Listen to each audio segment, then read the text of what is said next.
Decoding the Glossary, your secret weapon in reading nonfiction. Hello, language enthusiasts. Today, we're going to delve into a fascinating aspect of nonfiction reading, the glossary. A hidden treasure, the glossary can be a powerful tool to make reading nonfiction a breeze. It's time to unleash the secret of decoding nonfiction through the glossary.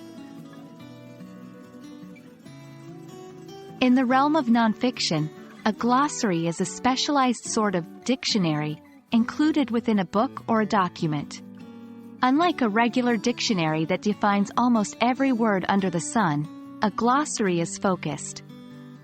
It includes key terms, phrases, and jargon used in that particular piece of writing. Remember, the glossary exists to help you, the reader, understand and navigate the text better.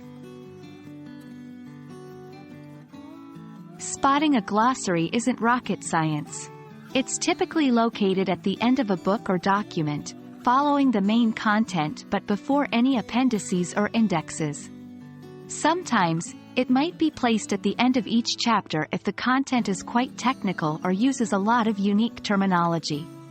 The title will often be clearly labeled as glossary. Remember, not all nonfiction books have a glossary. It's more likely to be found in texts dealing with a specific, often technical or academic, subject matter.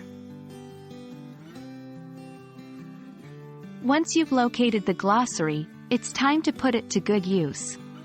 If you stumble upon a term or concept in the text that you find unfamiliar or confusing, head straight to the glossary. Look for the term alphabetically as you would in a dictionary. Read the definition provided. This brief explanation can help you grasp the meaning of the term in the context of the book. Glossaries can also be great tools for revision and reinforcement. After finishing a chapter, skim through the glossary to refresh the key terms in your memory.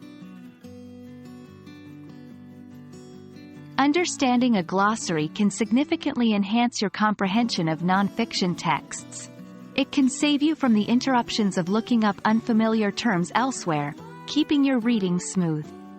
Plus, it also helps in building your vocabulary related to a specific field or subject. Lastly, it promotes active reading, a crucial skill in language learning, as you engage with the text on a deeper level. And that's a wrap on our exploration of the glossary. Remember, next time you're delving into a nonfiction book, the glossary could be your secret weapon. We hope this video illuminates how to make the best use of a glossary and why it's such a valuable tool in your reading journey. Until next time, keep exploring, and happy reading.